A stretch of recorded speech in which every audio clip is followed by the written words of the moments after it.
Lorival Santana, para a gente falar um pouco sobre o que pode vir pela frente, né, Lorival? Tem ali uma expectativa muito grande sobre que tipo de retaliação poderia decorrer desse ataque dos Estados Unidos. Fala-se no risco de bases americanas serem atingidas no Oriente Médio. A gente sabe que são dezenas de milhares de civis e militares que estão alocados nessas bases importantes que atendem, inclusive, a política, a geopolítica americana há muito tempo, há décadas, e essas estruturas acabam, de certa forma, servindo aí dentro desse jogo político em que o Irã deixa correr a ideia de novas ameaças aí como parte da sua estratégia, né? Exato, uma tentativa de intimidar o presidente Trump, já que a opinião pública americana é muito sensível a mortes, a ferimentos de militares fora dos Estados Unidos por uma causa que não é necessariamente uma ameaça tão direta aos Estados Unidos. Vamos dar uma olhada no mapa que nosso time de internacional preparou sobre essa presença militar dos Estados Unidos nessa região. São 40 mil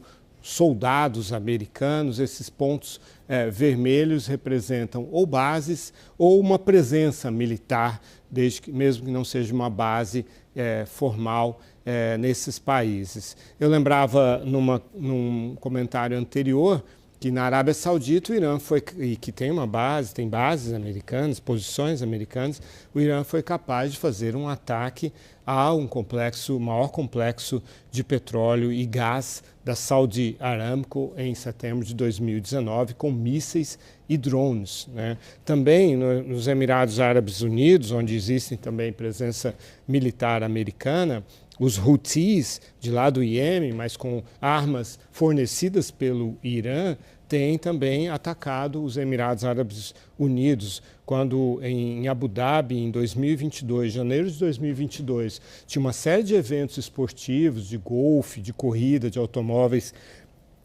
em Abu Dhabi, quando houve um ataque de drones dos Houthis contra o aeroporto de Abu Dhabi, causando incêndios lá, né? E, enfim, o Irã está intacto o arsenal, até onde a gente sabe, de mísseis de cruzeiro e de drones, né, que são plenamente capazes de atingir toda essa região aqui, ou mísseis de médio alcance, de curto alcance, não haveria nenhuma dificuldade. E já houve uma ameaça no início dessa crise, quando Israel começou a bombardear o Irã, do Kataib Hezbollah, que quer dizer Brigadas do Partido de Deus, que é uma milícia iraniana aqui no Iraque, onde há essas bases também americanas. Aqui é o Kurdistão americano, a região norte do Iraque. Só que tem uma coisa, os Estados Unidos, ao longo dos últimos anos, instalaram baterias de mísseis Patriot, que são os mais avançados mísseis antimísseis, uma defesa antiaérea nesses países aqui, para barrar eventuais ameaças desse tipo.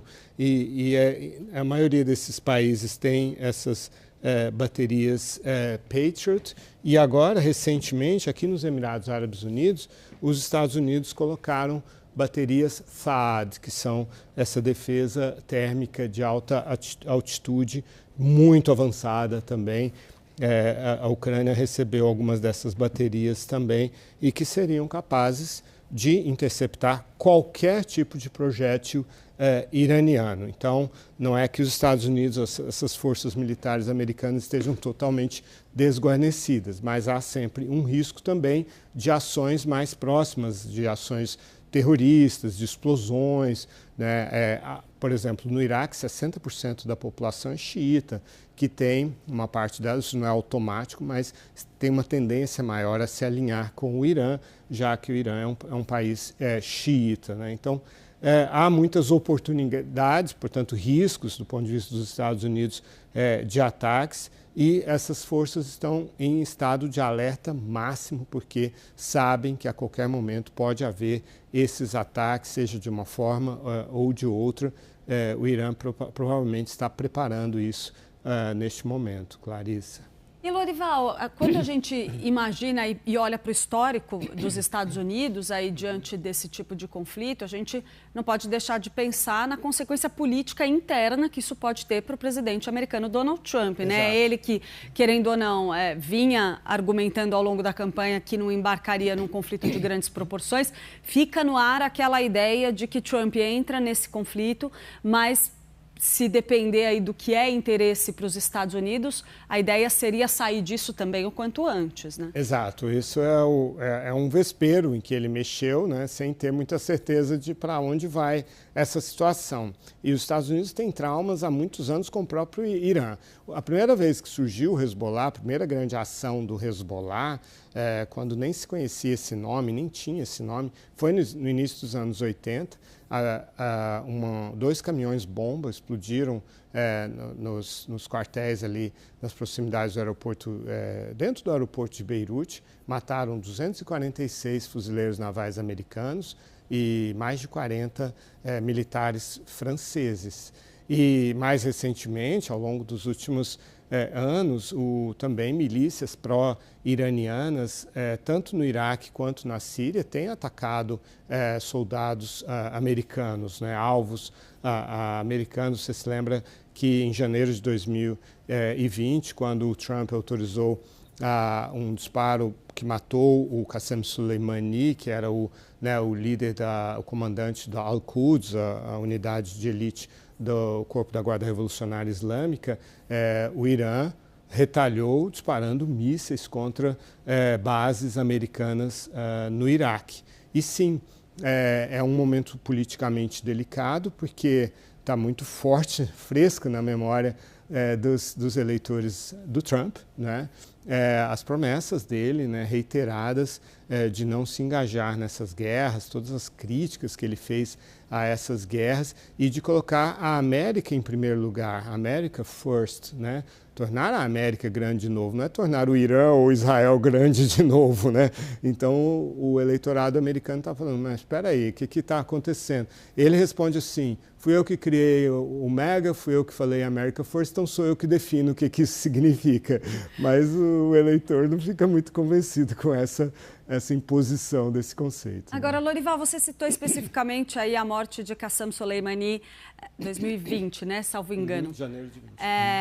E esse, inclusive, foi um caso que foi mencionado pelo embaixador iraniano lá na ONU durante o discurso dele. Vem também como um recado, né? Porque a partir da hora em que esse episódio fundamentou uma reação iraniana lá atrás, é de se esperar que ele esteja colocando isso dentro do discurso dele, ali no Conselho de Segurança da ONU, para dar um recado, para tentar passar a mensagem, olha, a gente está falando sério, não é só para ameaçar, pelo menos tentar transmitir essa certeza de que tem risco. São recados diretos para o presidente Trump, porque quando houve a retaliação que eu acabo de mencionar do Irã, o presidente Trump autorizou uma ação aérea para bombardear posições iranianas e quando os aviões já estavam no ar, os assessores militares dele disseram, presidente, tem uma coisa, pode haver mortes colaterais, mortes de civis. Ele mandou abortar a ação, a operação, porque ele falou, eu não quero mortes de civis